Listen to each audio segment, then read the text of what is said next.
Hello. Rachel, Hi, Adam. how are you? I'm good. How are you? I'm doing great. It's so nice to see your face. It's nice to meet you. I'm just briefing here. I can't wait to hear all about the great things that you've got. Ladies and gentlemen, we are on the CanDo podcast with Rachel Muzzy today. Excited to chat with her all things diet, all things gut health, all things people. We both have a lot in common. We both love the name Rachel. We both love to help people, and we both have great smiles. So I think you guys are going to enjoy the podcast today. You know, my passion really is people, Rachel, and I'm just so thankful and honored. Number one, that you're doing what you're doing to help people, because so many people have digestive issues, gut health, and they want to put themselves in a position to be successful, right? And a lot of it can be intimidating, overwhelming. So when you have a coach like that, like you, it's great and it's a wonderful resource. And tell me, where does your passion come from? Be wanting it to be a dietitian. Tell me about that.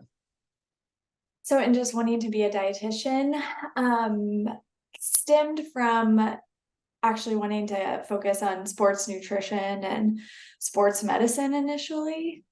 I was considering, oh, maybe I'll be a physical therapist or something, working with athletes. And then I realized quickly that I did not like to see injuries. I didn't like to watch surgeries. I didn't like any of that. So I was like, okay, you know what? I got introduced to a dietitian, a sports nutritionist through a high school fair.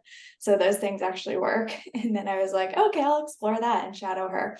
So that sports nutrition was kind of my first time actually learning about what dietitians do and how they can help people, obviously within the sports world. But then once I went to college and actually started studying nutrition, then I just found all of these other pathways that dietitians can take and the way that they help people. Like I didn't even know that dietitians were in the hospital. So it was kind of an interesting entry point into becoming a dietitian. And I just think like eating is something that we do every single day, and it can feel really complicated, but it can also be a really empowering tool. So helping people understand like the way their body responds to foods, the way they feel when they eat certain foods, and really feel in control and empowered by that, I think is a really cool thing to see, whether it's someone that's an athlete or someone that's healing from gut issues. So that's clearly now the space that I'm in. So it's really cool to see that impact. Yeah, I'm sure it's got to be really rewarding if you take a person like myself. I've always been passionate about food, and I don't know if you know, I'm in a wheelchair and have cerebral palsy, and I don't move around as somebody that can get up and walk. And I never want people to feel bad for me or anything like that. I'm not using it as an excuse. It is what it is. And so I'm constantly, the reason why we started this brand is because I lost a bunch of weight by changing my diet and exercise. And it's been incredibly beneficial. I've lost about 60 pounds. I've since found about 15. And it all goes back to diet and the one, two, and understanding, how food affects our mood. And a lot of times, especially for me, I'm out to dinner to be social with, a friend or whatever. And, I want to talk more about these, gut issues and stool and understanding, what foods go with what. But as a big picture, uh, what would you advise somebody like myself to do, or somebody that's getting started in your program? So just for getting started with fixing your gut and bloat, there's a couple things I like to have people do. One is to actually just keep a food symptom diary and kind of figure out like what are those main struggles that you're having, what are those main symptoms, and that helps us kind of get like an overview of where you're at with diet, like help us get a baseline, what nutrients we might be missing. And also just kind of establishing some patterns, because we might know you're like, yeah, I get bloated, or, I'm not going to the bathroom. But maybe we realize, oh, I'm not actually going to the bathroom, for 3 days. I didn't even realize it had been that long. Or maybe you keep a food diary and you can notice, oh, I'm actually like really bloated in the evening and as the day goes on. Or sometimes you might notice certain foods. I would say people don't notice that as much as they think they might. But really just kind of bringing more awareness is actually a really great first step. And another thing, I was going to say, I can stop there if you wanted to No, go to that more. no, keep going. And then I had a question. Go ahead, keep going. Okay. So another thing that I find can make a really big difference for clients and is a pretty easy place to start is actually being aware of not even what we're eating, but actually our meal environment. So when we're eating, are we on the computer working, checking emails? Are we like sitting and scrolling on our phone? Are we in the car driving, or like standing over the counter eating super fast? Because the state that our mind and our body is in when we eat is going to impact our digestive capacity. So thinking kind of a simple way to put it is like kind of the more stressed we are when we're eating, the worse our digestion is going to be. So if we're like mentally working, but we're trying to eat, our body is going to be more in that work mode than actually like, hey, let me produce my digestive juices. Let me get those muscles in our gut moving and move food along. So there's kind of a few things I tell people to do at meals. I mean, one, kind of going back to that food diary, you might be jotting down like, oh, I'm actually eating like at my desk all the time. Or you might notice some of those things. Maybe you notice you're not chewing very much. So I'll tell people, okay, at, maybe one meal a day, we got to start small, but try and put all distractions away. So like try to step away from your desk, try to, sit somewhere, try to put your phone away, and really focus on chewing your food and like really relaxing. I'll tell people take like 5 to 10 breaths before you actually eat. Like just look at your food, see how it looks good. That actually helps us get ready to eat. We see that food, we salivate, we smell it, it looks good. So that's actually preparing us for digestion. So that is one thing that people can do without even changing their diet, that I have people message me on Instagram and say like, hey, I just did this one thing. I just started paying attention to my meals and actually chewing my food. And they'll tell me that helped their bloating. That's great. I was going to ask you, I'm sure can you list some specific foods that help with bloating? Yeah. So as far as foods, some things that can really help. Well, for one, I just want to say everyone's triggers are a little bit different. There are some people that don't feel great whenever they eat a ton of fruits and veggies, and that's, kind of a red flag. Um, so as far as bloating goes, one thing to pay attention to is just if you're eating more like processed packaged foods versus more whole foods, and really trying to work on, it's not that we should never have packaged processed foods. I eat those and include them in my diet, but making sure that we're creating kind of a foundation of whole foods, like, eating some potatoes and whole grains and fruits and veggies. Another thing I would say too, if you are someone, because there's people that are like, I'm trying to eat veggies and fruits and like maybe specifically veggies more so, and they're like upsetting my stomach. Really making sure you're cooking those foods well, versus eating a ton of raw veggies. Like that can be a lot of fiber that can be hard to digest. So being aware of that and maybe cooking your food or maybe blending it, doing more smoothies or soups can help with digesting some of those foods too. Got it. And then do you ever recommend like digestive enzymes? I've read and heard about that, What Mhm. what what's your thought on that? And again, I'm just throwing it out there. Yeah, I love it. So with digestive enzymes, I do use them sometimes with clients, probably not as much as people might guess. The reason being that with digestive enzymes, we are giving you enzymes, assuming you might not be producing as many as you need, because enzymes are going to help us break down proteins, fats, and carbs, just digest our food better. So One thing is that we want to make sure that's actually the problem. Because I have a lot of people that say I've taken digestive enzymes and they just didn't do anything for me. So So how do that you might, know what, sorry to interrupt, no, you're fine. how do you know where, how do you identify the problem? So there's a few different things. One, I use a stool test quite a bit, Yeah. pretty much with every client. You don't have to go that route. I definitely think it is helpful if you have tried things and you just are feeling stuck. That just does help us see what's going on in the gut, not just with your digestive enzyme production or pancreatic enzyme production, but just kind of overall. So that is one tool.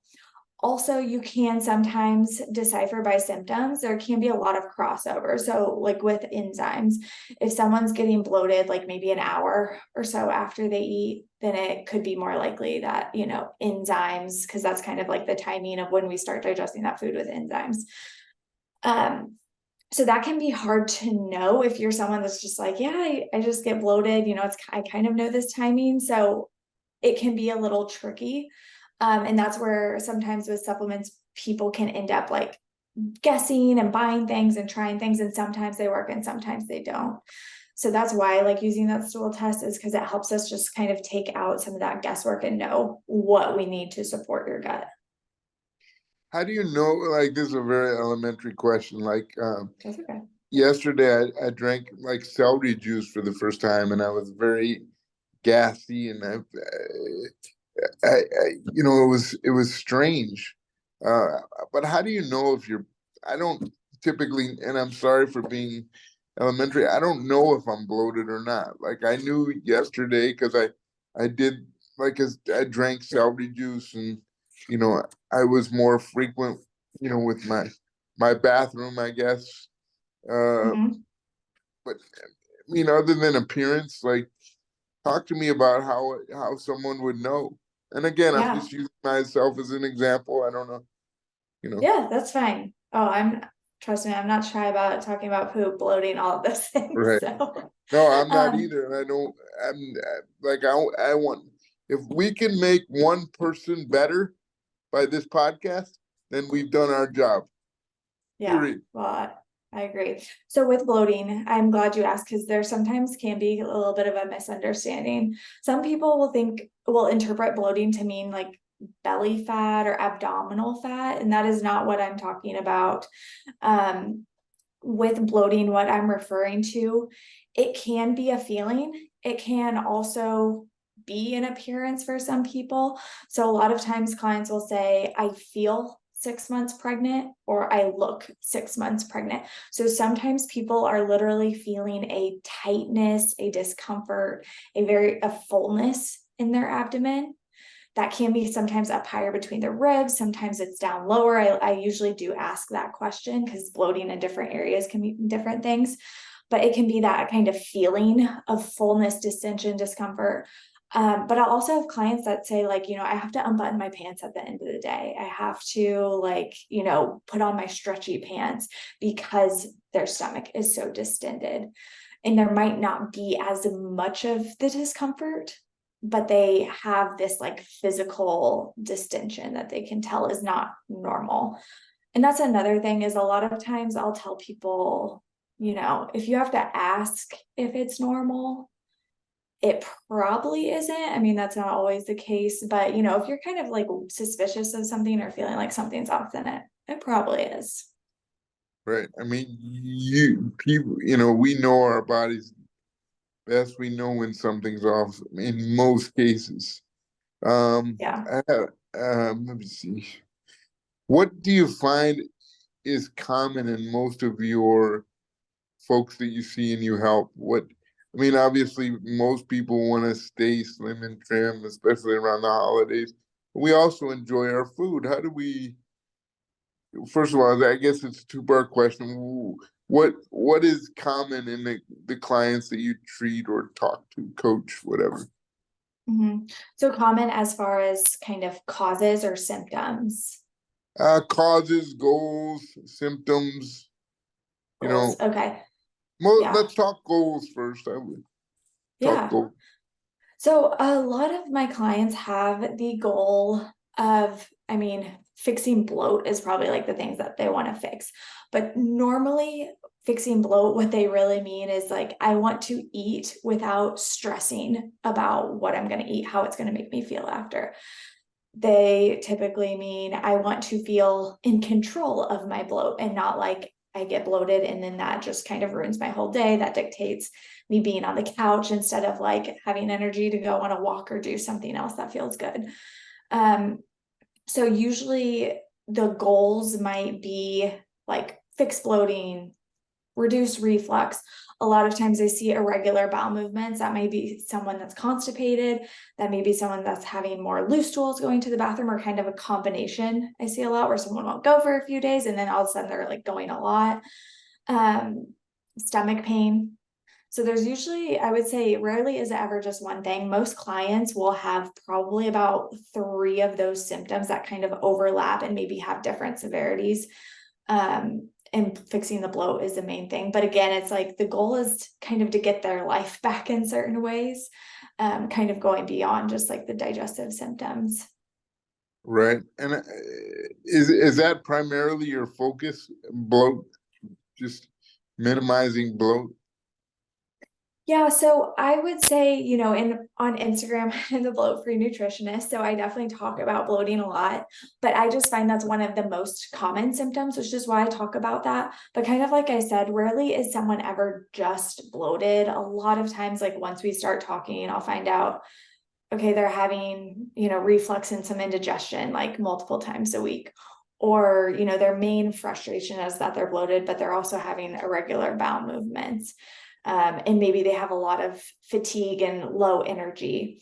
So bloating is more of like a point of entry, and then we can kind of explore more from there, because normally it's never just bloat that's going on.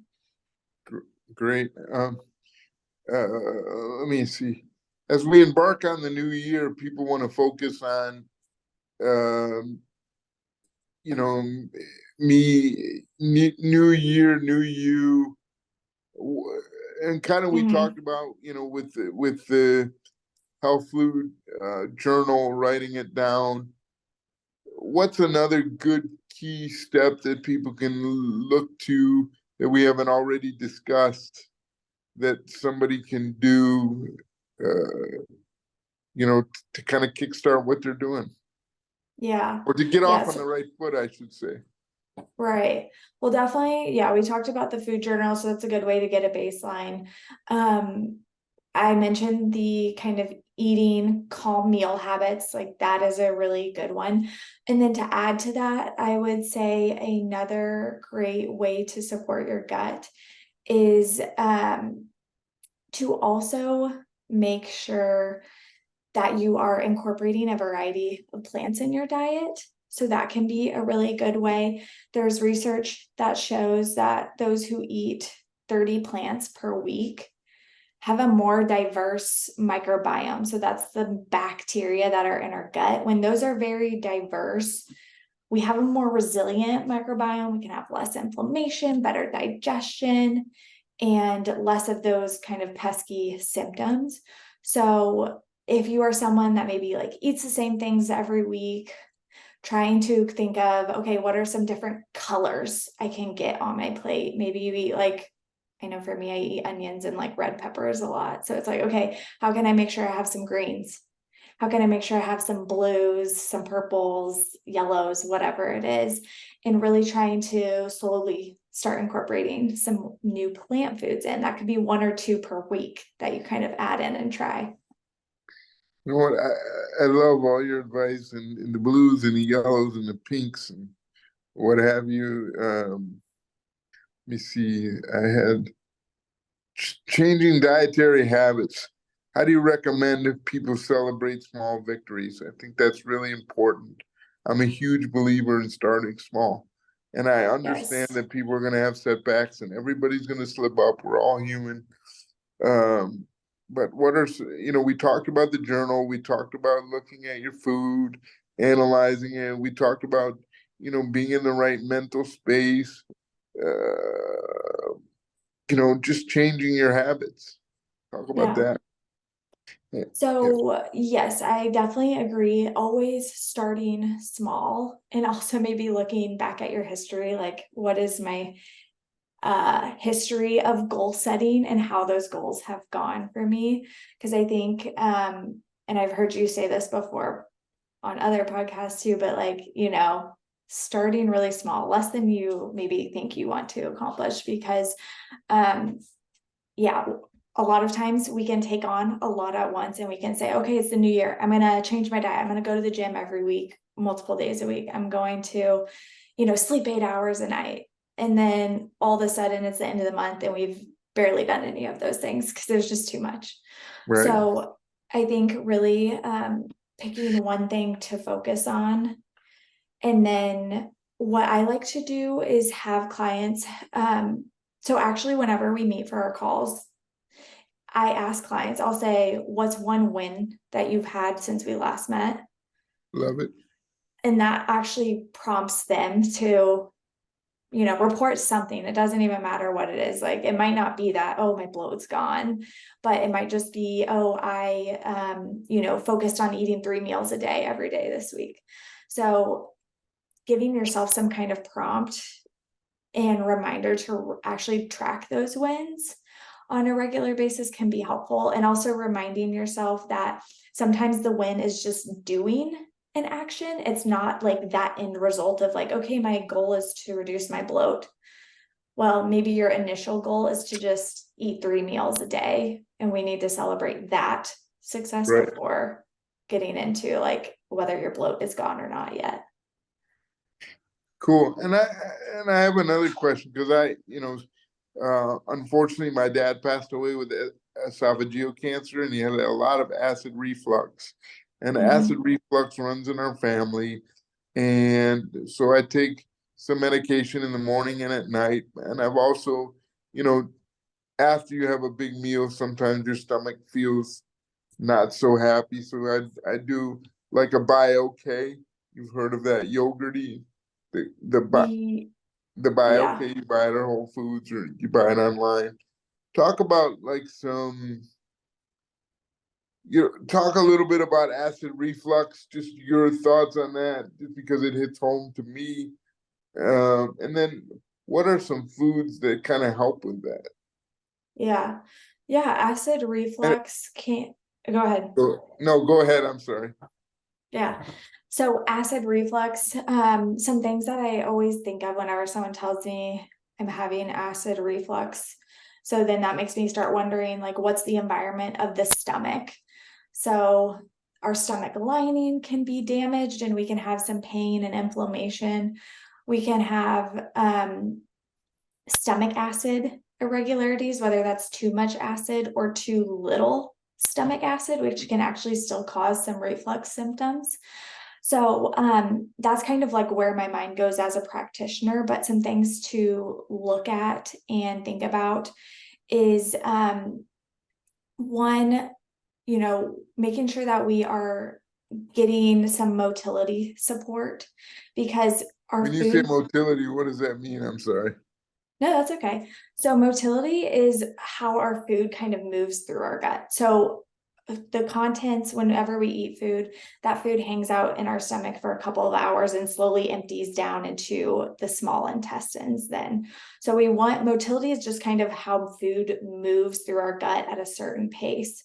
So something that can happen when we have reflux is like food is sitting in our stomach for an extended period of time and it can start to irritate our esophagus and kind of jump up there. So some things that can mess with that motility or mess with our stomach um, are things like one, if we're not getting a lot of exercise and movement, because that's kind of naturally like, moving our gut around.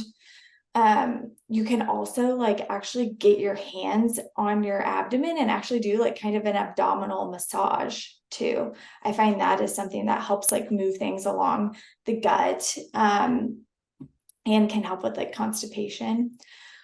With reflux, I also want to look at stress. Stress can be a big trigger for reflux and actually can affect our stomach acid levels. And then there's some key nutrients too. So I like looking at magnesium and sometimes supplementing with magnesium because that can help reduce reflux.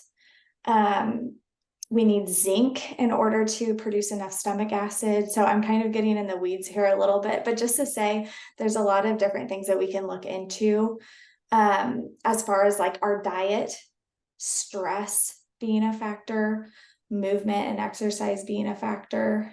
And this is also where sometimes I'll look at a stool test and see what certain bacteria are present too. There's a bacteria called H. pylori that can contribute to reflux and stomach inflammation. So that's something that I also will kind of look at, and not to say that all reflux is caused by that bacteria, but that's just one piece of the puzzle we can explore. You kind of touched on this earlier. Like, let's say that I do a poop test and I find a bunch of bacteria. What's the first thing that I would do? Yeah, so with doing And a maybe poop that's a test, loaded question and a lot, I'm curious. So I do this poop test and we find a bunch of bacteria. Now what? yeah. So with a poop test, yeah, And the how do we cool do this thing, poop test? I literally send it to your house. You do it at home. You don't have to go to the doctor or anything. You then FedEx it back to a lab, and then they send me the results a few weeks later so we can actually They like, send you the results? mhm. Great. So then, because I'm going to do this. Yeah, we can do it. No, we're going to do it and then we're going to report back on the next podcast. Yes, I love it. Let's Is do that that, is please. that okay? So Yeah, I go would. ahead and answer the and fortunately my team will edit the video and make it coherent. So, but I would like to I'm gonna do it, and I'll Yeah, pay you for your time and whatever. But yeah, we you can do know it. I I also want I wanted to ask you, Rachel, do you study? I mean, I'm sure you do a lot of reading. Is there certain authors, practices that you like versus others? Like, for example, I work with this guy. Have you read the book Medical Median I haven't read that one. with Anthony William? No, I think is he how you found out about celery juice? Is he into that? Yeah, yes. Well, I haven't read. I just literally got this book, and that's neither here nor there. I just Hmm. the guy No, I haven't. I get out of my wheelchair once a week for like massage and deep Hmm. body work. And I'm constantly tweaking my diet because like I said, I'm going out to dinner a lot. You know, I swim 3 times a week. But I'm still not making the best choices when it comes to, I eat more carbs than I should, you know. So I'm just and Steve, the guy that helps me with body work, says, Adam, you got to check this guy out. He always says, eat plants like you say, do a Hmm. cleanse, all this stuff. There's stuff that there's these shakes that I can make, and I'm gonna go through it. I was just curious if you've heard of them. That's neither here nor there. There's thousands upon thousands of people that write books. Yes, definitely. I've heard his name, but I don't know a lot about his kind of specific approaches. Although I do, whenever I hear medical medium, I think of the celery juice. So Right. I haven't tried it myself. He talks about aches and pains, Alzheimer's, Bell's palsy, brain fog, clots, lupus, all these things. I got to go through it, but I was just Yeah. curious. Within the first 3 minutes of speaking to me, Anthony identified medical issues that he. So getting back to it, are there certain authors that you I don't want to say believe in, but subscribe to or follow? Yeah, definitely. I mean, I can grab a couple books off of my shelf of like literal books that I have No, read no, and no, enjoy. no. It's just kind of Yeah. cool to talk about different learnings. Uh, Speaking of learnings, who was a mentor for you growing up, or as your profession kind of evolves, who's been a mentor for you and why? Yeah. So someone that has really influenced my practice and has been a mentor, her name's Robin Johnson, and she's a functional dietitian too. But she has, we actually went to the same grad school. So she was someone like whenever I was becoming a dietitian, I heard her name. And she was someone that I kind of watched through social media grow her own practice, virtual practice. And really speak to functional medicine and healing the gut in a way that resonated with me. So something I really try to practice is, with healing, making it something that's sustainable, something that's lifelong and can actually last instead of like kind of quick fixes, fads, like do something for 30 days, but then it's like, okay, well, what do I do after that? And Right. so through her, I've been able to learn kind of that deeper functional assessment. So doing not just stool testing, but other blood labs and other labs to really figure out the root cause.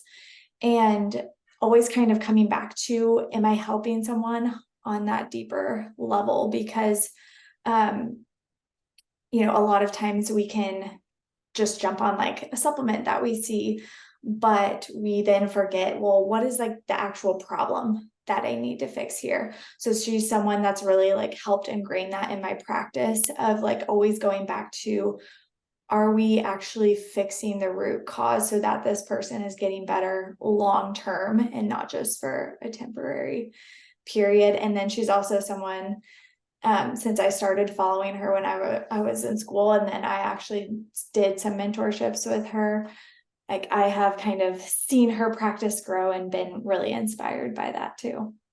Where do you live, Rachel? I live in Kansas City, Missouri. Oh, cool. And where did you go to undergrad? I went to undergrad at the University of Arkansas, Oh, and cool. We love the yeah. Razorbacks. I spent a lot of time in Bentonville. And actually, Oh, awesome. I was just I was in Fayetteville. Well, I was in Bentonville last week and went to Fayetteville, the Whole Foods there. Uh, Oh, cool. so yeah, that's really cool. What do you like to do in Bentonville? Or So what takes you up there?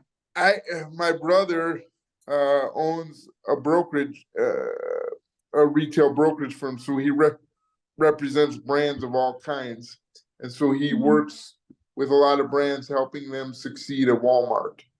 And as you know, Walmart is Bentonville, and so Yes. he's had an office there for 30 years, helping brands at retail at Walmart. So every year they have a sales slash holiday party, and I was fortunate enough to go last week, and it was terrific. And I just I have so much love and respect for the people there in Bentonville, and obviously the Waltons have done so much to that city, and just the technology that they bring and the tools that they offer, and they empower the residents and the community. It's really beautiful, and I it's really one of my favorite places to visit. For the listeners out there, you should really check out Bentonville, Arkansas. It's really a beautiful place, and so that's great. Where did you go to grad school? I went to grad school in Kansas City here, at the University of Kansas Med Center. So it's in Kansas City. Well, that's great. A few things that we have in common. First of all, Rachel's one of my favorite names in the world. It's my wife's name. Oh, Unfortunately, really? Rachel passed away in 2015 with acute myeloid leukemia, but she went to the University of Kansas for her grad. She was Really? she got her degree in uh, public administration. She wanted to be a city manager, and That's really so cool. she went to the University of Kansas, and so that place is near and dear to my heart, and so I love to hear about you know Jayhawk alum. So Hmm. you would be a Jayhawk then? Technically, yes, I am a Yeah, Jayhawk. yes, But it's exactly. funny because, well, I grew up in Columbia, Missouri, which is the home of the Mizzou Tigers, and they're like Correct. lifelong rivals. So the rest of my family is Mizzou Tigers, and I went to the both of the rival schools of Mizzou. Right, right. Which is completely my wife went to University of Tennessee and then she went to the University of Kansas to get her graduate degree. And her name is Rachel. And I love when I meet people's name that are Rachel and I say it's such a beautiful name and they're like, why is it so beautiful? I don't necessarily tell them all the time that my wife name is Rachel, but I love the name Rachel, and I am so incredibly grateful for your time. What are some of your hobbies, Rachel? Hobbies, they kind of evolve through the year. Walking my dog is like one, and I try to go out and get hikes in. I've gotten into pickleball lately, so I know that you love that. Great, we love pickleball. What? Tell me Yes. about pickleball. Why do you like it so much, Rachel? It has kind of a special place in my heart because I got into pickleball from my grandpa. I always call him Papa, but he played up until just a few months before he passed. He started later in life in his 80s and played. That was how we were measuring his good days and bad days, was if Papa was able to play pickleball today. And so he was always, despite his age, he would beat you every time because he had like the technique and the skill and could place a ball. And so he kind of brought pickleball to the rest of our family. And then it's just something that, we all love to do together. And then I've started kind of using as a social activity and doing with friends. I love pickleball because it's such a great platform for people of all ages, sizes, skill level to play. I mean, your papa can be 88 years old and you're what in your late 20s? Mm-hmm. Yep. Yeah, it's great. How often do you play pickleball? Right now, since it's gotten colder, not as much as I like. Once or twice a week, whenever it's nice outside. But now that the days are so short, you have to be strategic about where you play. So Yes. once a week, I aim for once a week right now. How did you hear about CanDo? So you guys actually reached out to me, I think on Instagram. And Perfect. so I was really grateful that you guys did reach out and invited me to come on because Well, I just love your brand. I love the pickleball. I really enjoy listening to you and hearing your interviews. And there's just a lot of really good energy around your brand and product. great. Well, hopefully you get a chance to try our product if you haven't tried it. I need Um, to. is there a Whole Foods near you? There is. Well, next time you I'll go try. into Whole Foods, go down the bar aisle and try one of our flavors. But in closing, there's a couple things I want to ask. Number one, how do our listeners get a hold of you? So people can find me on Instagram at bloat free nutritionist. So usually if you just type in bloat, I will come up. But there you can shoot me a DM. You can let me know you saw me. I have links on my Instagram to different services that I offer, including stool testing. So I can do kind of one-off tests and just do a stool test review, see what's going on. Or I work with clients in a 4-month packages. So you guys can find me on Instagram, shoot me a DM, find some more info there. And Rachel, what I want you to do, if you don't mind, is if you could, we put a record down, we'll stop the recording, but I'd love for you to send me a text or I can DM you, whatever, but I would like to be to go through a stool sample with you. Yes, yeah, we'll And definitely set that up. I'll shoot you a message after our call. no problem. That'd be terrific. Um, so in the spirit of can do, where life is about what we can do, what is your biggest can do moment? What are you most proud of? Oh man, that's a big question. Um, I am really proud of, um, I have been this last year, I went to Europe for 3 months and worked Wow. worked while I traveled.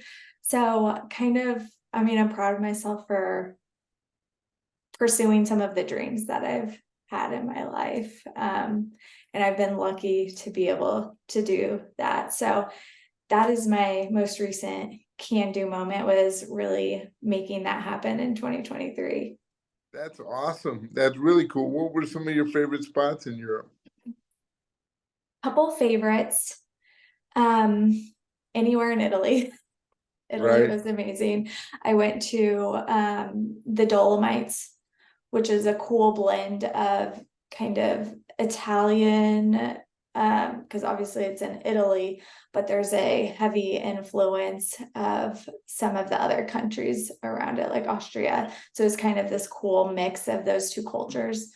I also loved Portugal. There was an island called Madeira that I went to that just kind of had this like magical energy to it and was really relaxing, and absolutely beautiful. It's a volcanic island. So those are two of my favorite spots, but I can keep going. Well, that's great. What's up next for Rachel? What's up next for you, Rach? In 2024, I'm really ready. I love the services that I offer, and I just want to reach as many people as possible in 2024 and just really help people get connected with their body, take control back. So I'm just looking forward to 2024 being a big year of growth. That's great. What is one, I'm curious, and there might be two or three. What are some big messages that you want to get across? What do you hope that what is your ultimate goal when you have a new client? Like, Yeah. One of the biggest messages I really like to share with people is that the path to healing doesn't have to be super restrictive. I think it's really easy to feel like I have to cut out foods, I have to be strict with my diet. Um, but one of the cool things is like whenever we see what's going on in your gut, whenever we understand your body, we can usually get you feeling better, like get rid of the bloat, be able to eat without having to stress about bloating or ending up in the bathroom without doing super restrictive things. So that's just one thing I want to leave people with, because I think that process of figuring out what to do and doing the right things can have a lot of pressure with it. Um, so I just want to encourage people, there's lots of things that you can probably add into your life, and even foods that you can add that will make you feel really good without being super restrictive. Um, Another message kind of going along with that is, if you are someone that's maybe feeling stuck, you're feeling like I'm just going to be bloated forever, there's nothing else that we can do. That's when digging deeper with someone who can investigate into those root causes can make a huge difference. And even doing a stool test to actually see what's going on in your gut can just be a really eye-opening tool that can help push you in the right direction. So just want to encourage people not to give up, because I know if you've been to a lot of doctors or you've just tried a lot of things, it can feel really daunting and overwhelming. But that's usually when most of my clients come to me, and we can still get them feeling better and kind of back to living normally. right. Well, listen, this has been so cool and so enlightening. I really, really appreciate your wealth of knowledge, your compassion for wanting to help each individual. And it's a non-threatening situation at all. You're just here to help and be their cheerleader. And I Yeah. always say cheer for people and people will cheer for you. And I really, really appreciate your time and look forward to working with you in the future. Yeah, I'm super excited. Thank you so much for having me on.